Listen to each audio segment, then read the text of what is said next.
Esta noticia se hizo viral hace muchos años. Fue en 2013. Una pareja de ancianos en Sierra Nevada, no aquí en España, en esa famosa sierra, pues esta pareja de ancianos estaba paseando a su perro. Cuando hablo de Sierra Nevada me refiero a los Estados Unidos. Dentro de su propiedad ubicada en un sector rural, aunque llevaban años viviendo ahí, notaron por primera vez que un viejo árbol tenía algo entre sus raíces. Lo que encontraron allí fue un gran tesoro. Ahora es conocido como el tesoro de Saddle Ridge. Contenía 1.427 monedas de oro y fue evaluado en 10 millones. Resultó ser el tesoro más valioso encontrado en los Estados Unidos. Te hago una pregunta. ¿Qué te gustaría encontrar? Esta pareja de ancianos debió haberse llevado una enorme sorpresa, ¿verdad?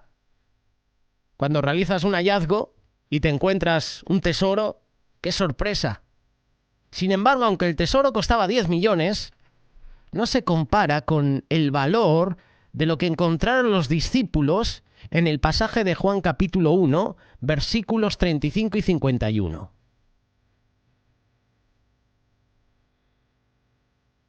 Este halló primero a su hermano Simón, está hablando de Andrés, hermano de Simón Pedro, era uno de los que habían oído a Juan y habían seguido a Jesús.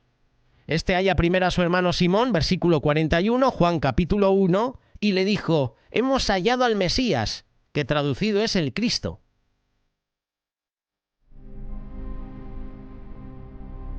En el mensaje vamos a analizar el testimonio de Juan el Bautista. Resultó ser uno que llevaba a otras personas a seguir a Jesús. Pero también nos vamos a detener en el deseo de Andrés. Ese deseo de conocer más a Jesús. Y además no solo de conocer a Jesús, sino de darlo a conocer a otros.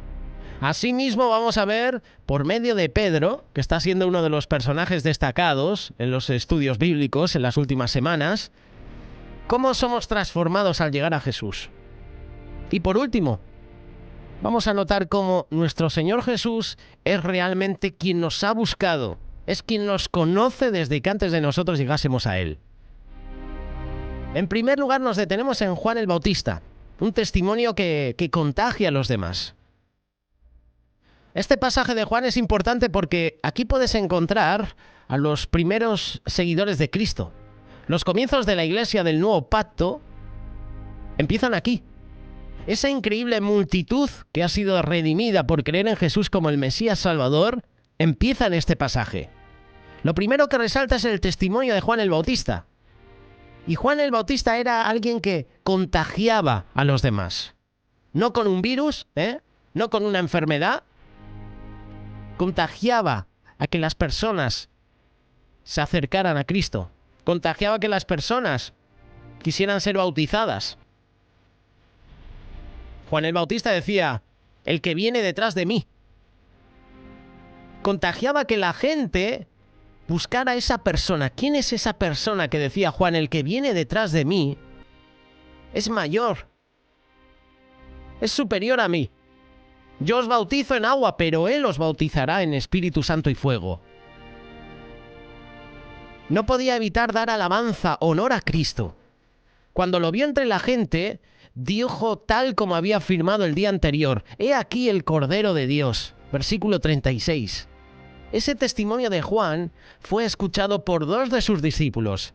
Estos fueron movidos a seguir a Cristo. Y el testimonio de Juan los contagió y quisieron ir tras ese Cordero de Dios. Así también debe ser nuestro testimonio de Cristo. Debe ser un testimonio que contagie a otros, que los anime, que los motive a seguir a ese Señor, a ese Cristo, a ese Mesías anunciado. Es triste que muchos creyentes no tienen una fe viva que invita a otros a venir a Cristo.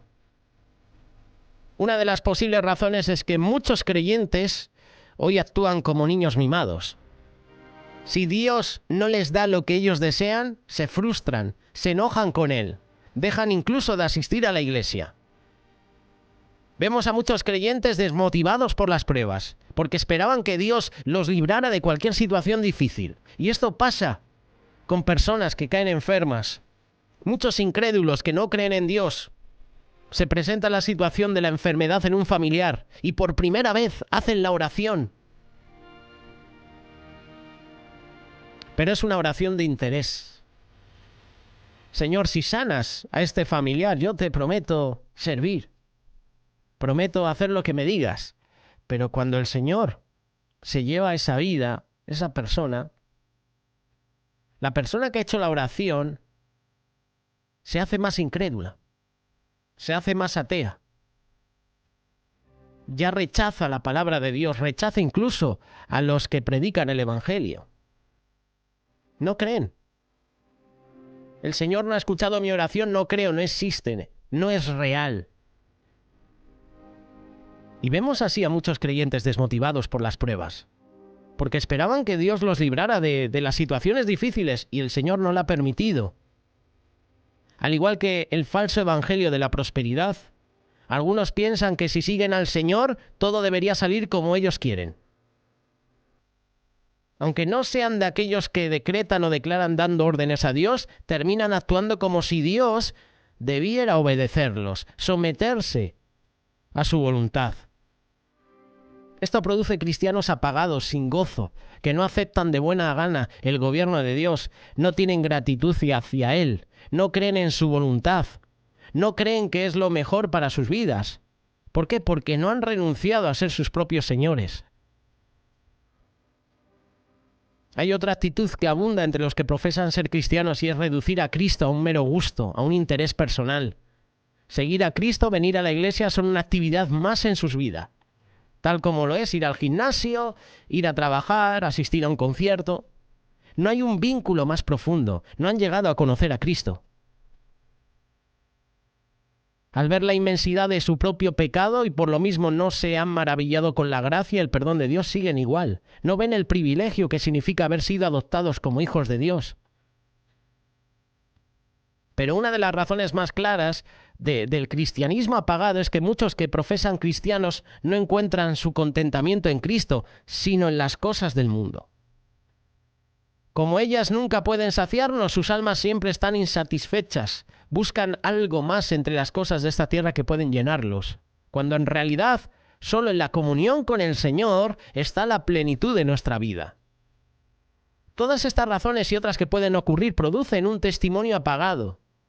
De esa manera tú y yo no podemos contagiar a nadie. Que el Señor nos conceda ser encendidos, tener corazones que ardan por el amor a Dios, por el amor al prójimo. Que nuestros labios puedan confesar su nombre como lo más alto, lo más deseable, lo más sublime, lo más precioso. Solo así tiene sentido que prediquemos el Evangelio y solo así otros podrían ser alcanzados por nuestro testimonio. El pasaje dice que le oyeron hablar los 2 discípulos y siguieron a Jesús, versículo 37.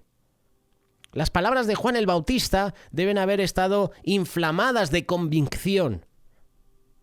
No pueden haber sido palabras planas, sin fuerza, sin corazón. Tiene que haberlo hecho de tal forma que quienes lo oyeron supieron que debían seguir a Cristo. Así también deben ser nuestras palabras, encendidas por la fe, llenas de esperanza. Y las personas que la escuchen decidan seguir a Cristo.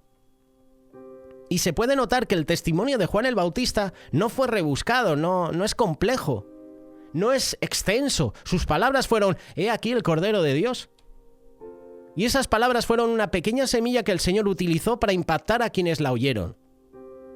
Así, cuando damos testimonio de Cristo, no es necesario que nos enredemos con demasiadas palabras o que demos vueltas al hablar para... Al final extraviamos a quienes nos están escuchando. Simplemente debemos presentar a Cristo como lo que es, de manera comprensible, para quien nos oye, diga: «Oye, claro pero directo».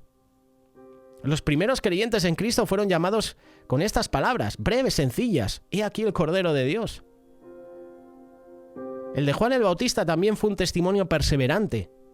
El pasaje nos dice que esto ocurrió al siguiente día, es decir, un día después del momento en que Juan había presentado a Cristo como el Cordero de Dios, el Hijo de Dios. En esta oportunidad insistió, lo presentó como el Cordero de Dios, y ahora 2 de sus discípulos deciden seguir a Cristo. Esto también nos enseña a perseverar cuando hablamos de Cristo. No prediquemos de una forma como si estuviéramos vendiendo un producto de mala calidad. No prediques de Cristo de mala gana, sin ganas, como queriendo salir rápido del trámite para volver a tu vida cotidiana. Persevera en dar testimonio de este Señor que nos ha salvado, del Mesías que ha dado todo por nosotros. La predicación de Juan el Bautista apuntaba directamente a Cristo. Y nuestro testimonio no debe apuntar a nosotros mismos, porque hay personas que recuerdan, se relamen, se gustan cuando recuerdan su pasado, lo que hacían, los pecados que cometían. Parece que no olvidaron su pasado. Nuestro testimonio no debe apuntar a nosotros mismos, ni tampoco a la iglesia como tal. No debe estar orientado a mostrar cuán creativos, cuán inteligentes somos, ni a lo entretenido de nuestras reuniones, o lo bien que podemos satisfacer los intereses de los incrédulos. No debe apuntar en ningún sentido a nosotros, sino que debemos predicar a Cristo. Por eso decía el apóstol, los judíos piden señales, los griegos buscan sabiduría, pero nosotros predicamos a Cristo crucificado. Primera de Corintios capítulo 1, versos 22 y 23, palabras de Pablo. Los primeros 2 discípulos de Cristo eran también discípulos de Juan el Bautista, y Juan no intentó retenerlos como algo que le pertenecía, sino que dejó que siguieran al Mesías, a quien él había venido a anunciar. Esto también nos deja una enseñanza. Los discípulos de Cristo no son propiedad de quienes le predican la palabra. Te lo vuelvo a repetir, los discípulos de Cristo no son propiedad de quienes les predican la palabra, sino que pertenecen a Cristo. Ningún creyente tiene derecho de propiedad sobre otro, y sin embargo somos miembros unos de otros, pero no somos dueños de nadie.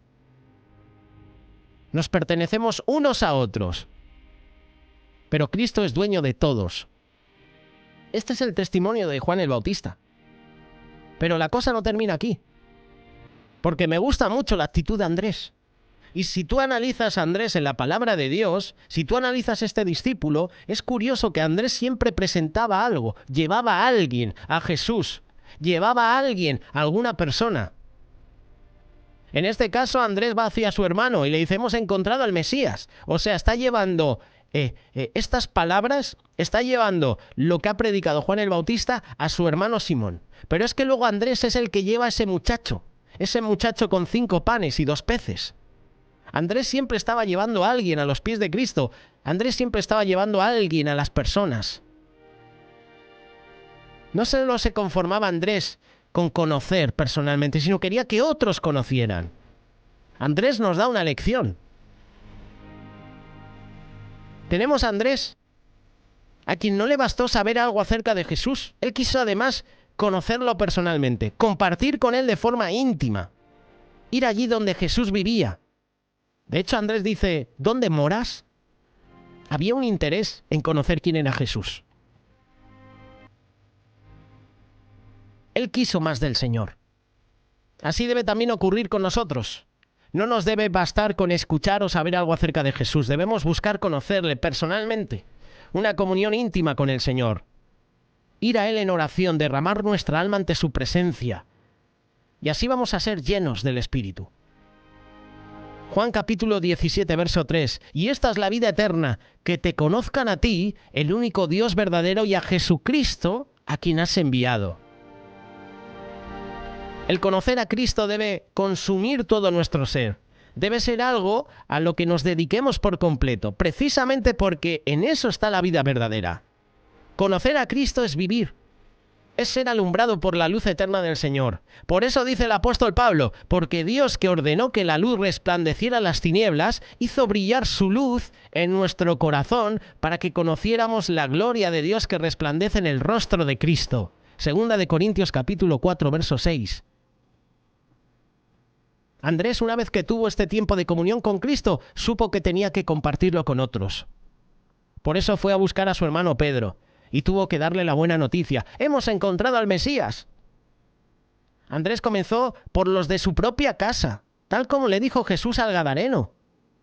¿Lo recuerdas? Cuando libera a esta persona que estaba endemoniada. Vete a tu casa, a los tuyos. El que era endemoniado antes, el ex endemoniado, quería seguir a Jesús, pero Jesús se lo niega, le niega esa acción. Le dice, vete a tu casa, a los tuyos, y cuéntales cuán grandes cosas el Señor ha hecho contigo, y cómo también ha tenido misericordia de ti. Se empieza primero por la familia. Primero tenemos que predicar el Evangelio a nuestra casa, a los que están bajo nuestro techo, a nuestros primos, a nuestros tíos, abuelos. Primero a la familia. Luego a los vecinos, a los que te rodean. Y luego donde el Señor te quiera llevar. Vete a tu casa, a los tuyos, cuéntales, predícales. Si encontráramos un tesoro o conociéramos algo oculto que nos beneficia, nuestra tendencia natural probablemente sería intentar quedarnos con eso que encontramos, ¿verdad? Guardarlo egoístamente para nosotros o sacar algún provecho de eso. Si lo compartimos, seguramente lo compartimos con los más cercanos, con nuestros familiares. Pero cuando encontramos a Cristo queremos que otros sepan de este Salvador. Cristo es una fuente inagotable de vida eterna. El agua que ofrece Cristo nunca se estanca. Tal como recibimos esa vida abundante de parte de Él, queremos que otros la beban. Que pasen de muerte a vida, que sean perdonados, que encuentren esa salvación eterna. ¿Qué hubiese pasado si Andrés hubiera tenido el espíritu tímido y cómodo, egoísta, que abunda hoy en día en nuestra época? ¿Qué habría ocurrido si nunca le hubiese hablado a su hermano Pedro sobre Cristo? ¿Qué hubiera pasado si Pedro hubiera seguido siendo un pescador de Galilea de toda su vida, en lugar de uno de los apóstoles más prominentes de la Iglesia? Sabemos que el Señor es soberano, pero también creemos en que nosotros somos responsables y que Dios nos usa como medios para alcanzar a otros. Tengamos en cuenta esto. No sabemos qué puede llegar a hacer el Señor con la persona a la que le estamos evangelizando. Podría llegar a ser usado para edificar una iglesia. Entonces, quien ha entrado verdaderamente en comunión con Cristo no se queda tranquilo en soledad, sino que lo confiesa. Predica las buenas nuevas, no se queda callado. Busca compartir de Jesús. Buscará que otros lo conozcan y querrá estar en comunión también con quienes ya lo conocen. El creyente es alguien que ha dejado de vivir para sí mismo y ahora vive para Jesús. Pero en Jesús, además de encontrar su persona, se encuentra con su cuerpo, con la comunidad. Esa comunidad que ha sido salvada, perdonada. Eso es justamente lo que ocurrió con Andrés. ¿Podemos imaginar la expresión de su rostro, el tono de su voz?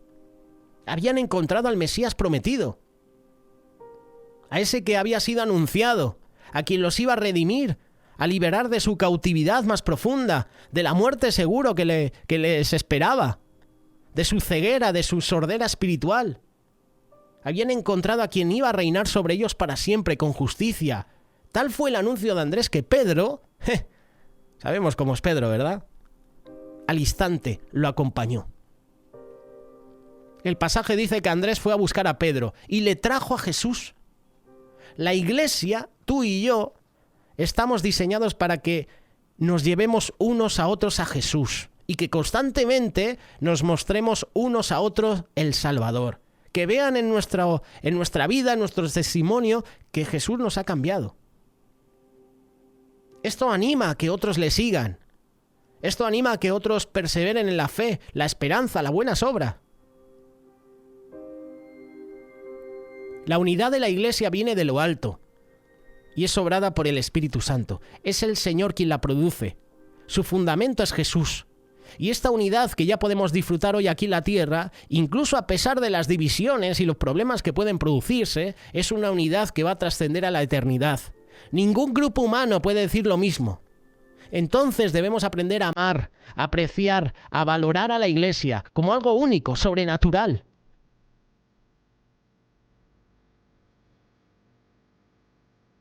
¡Qué testimonio! ¡Qué grande, Andrés!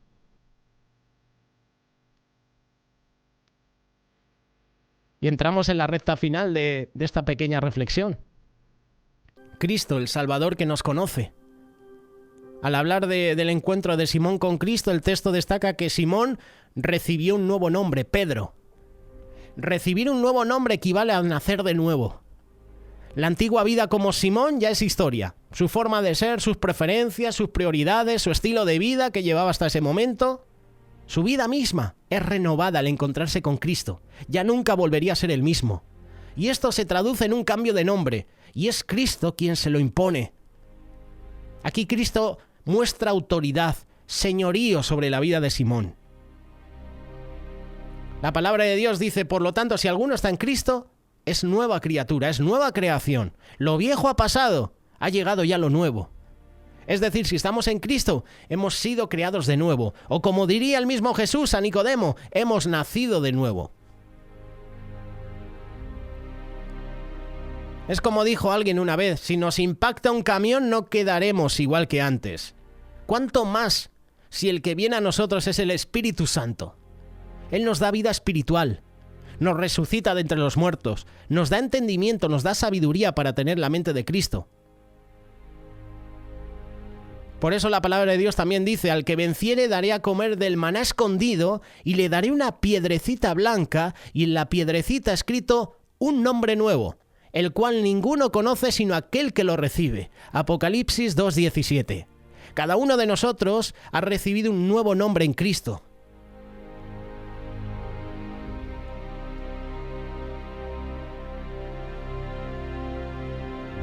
Si sigues leyendo, ahora es Jesús quien ordena a alguien a que le siga, en este caso a Felipe. La orden no deja lugar a dudas, es fuerte, es clara, sígueme. Aquí te puedes dar cuenta de que hay diversas maneras de entrar en el camino de salvación. Andrés fue movido por la predicación pública de Juan el Bautista. Simón Pedro fue traído por lo que le compartió su hermano Andrés, de manera íntima. Y en el caso de Felipe, es un llamado personal de parte de Cristo. ¿Te gustaría que Cristo te llamara de esa manera personalmente? Si has creído en Él verdaderamente y eres su discípulo, has sido llamado personalmente por Cristo. Todo discípulo se ha encontrado de frente con el llamado directo, sígueme. Y sabemos que la salvación es más bien un proceso y que muchas veces no conocemos realmente en qué minuto exacto creímos o fuimos salvos, pero hay un momento en que la palabra de Dios llegó a lo más profundo de nuestro ser. Sea porque escuchaste una predicación o porque un conocido te habló de Cristo o porque leíste la Biblia. Esa palabra llegó a ti, te confrontó personalmente y supiste que debías seguir a Jesús. No había vuelta atrás, no podías hacer otra cosa. Elegiste ser un discípulo. Y esta es una obra sobrenatural del Espíritu, quien a través del Evangelio llega a nosotros y nos despierta de entre los que están muertos espiritualmente y nos da vida para ver a Cristo en el Evangelio. Felipe, tal como Andrés, quedó profundamente impactado al conocer a Cristo y no pudo sino compartir esto con Natanael, quien en los otros evangelios se llama Bartolomé. Sería más adelante uno de los 12. Y si te fijas, Felipe dice, hemos hallado a aquel de quien escribió Moisés en la ley, así como los profetas, a Jesús, el hijo de José de Nazaret, versículo 45. Y esto es muy importante, ya que Felipe relaciona a Jesús con la escritura anterior. Jesús no es un simple aparecido, no surgió de la nada, sino que es el cumplimiento de la promesa. Es la realización de todo lo que el Señor anunció ante el pacto que hizo con su pueblo. Jesús es la esencia. Jesús es el hilo conductor de la Escritura, es la palabra de Dios hecha hombre. Hambre debería producirnos buscar a Jesús. La revelación de Dios a la humanidad es la vida, es la luz. Pero antes que Felipe hablara, Cristo ya había dispuesto que esto ocurriera y conocía a Natanael.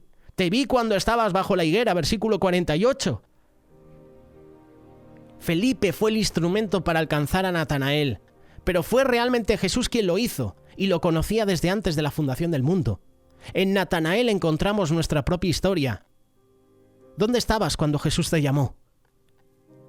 Él te conocía desde mucho antes de ese momento. Mi embrión vieron tus ojos, dice el salmista. Salmo 139, verso 16. El Señor conoce todas las cosas de manera perfecta.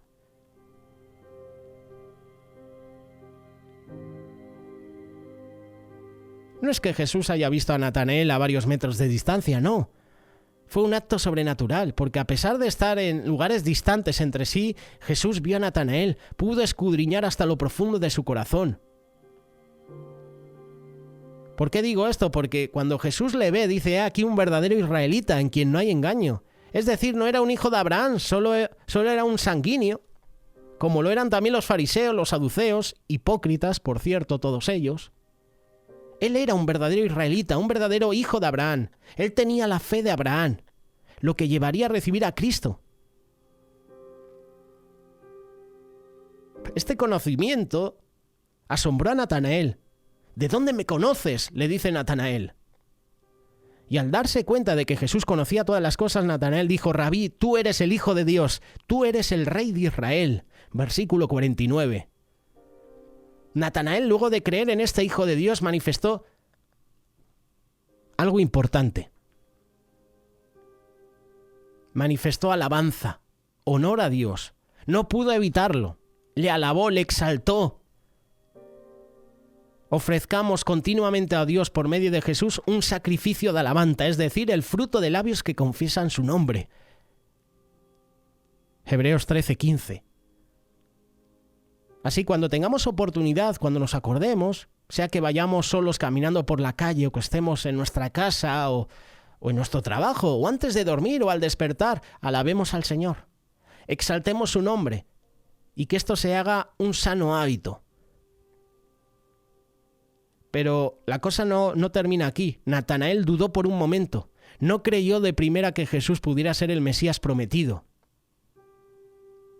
La reacción de Felipe es notable. Le dijo con toda seguridad, ven y ve. Y esto nos recuerda el salmo que dice, prueben y vean que el Señor es bueno.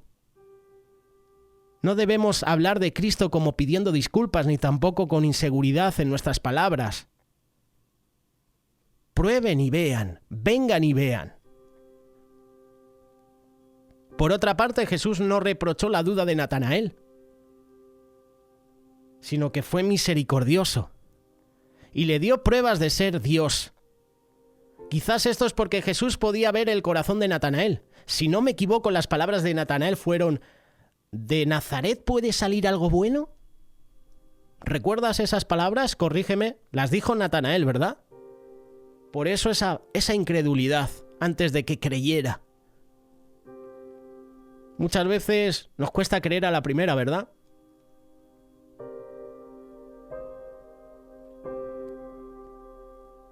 Yo me veo reflejado en esa actitud de Natanael.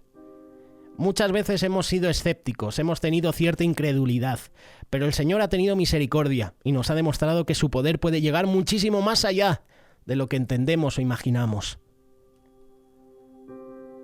Si no has venido a los pies de Cristo, ven ahora ante su presencia para conocerle y tendrás verdadera vida. Si ya has creído en Él como único Señor y Salvador, busca más de su comunión. Busca su presencia. Y el Señor cada día te va a alumbrar con un conocimiento mayor de Él mismo. Ese conocimiento solo regala a sus discípulos. Todos somos criaturas de Dios, ¿verdad?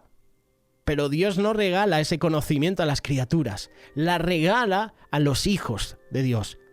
Es diferente ser criatura de Dios que ser hijos de Dios. Hasta que no aceptes a Jesús como tu Señor y tu Salvador, no vas a ser hijo de Dios, vas a ser criatura. Meditemos en estas cosas. Que este mensaje nos lleve a proclamar a Cristo con valentía, con claridad, como Juan el Bautista. Que busquemos comunión con Cristo como lo hizo Andrés. Y que después de esa comunión con Cristo nosotros podamos predicar el Evangelio.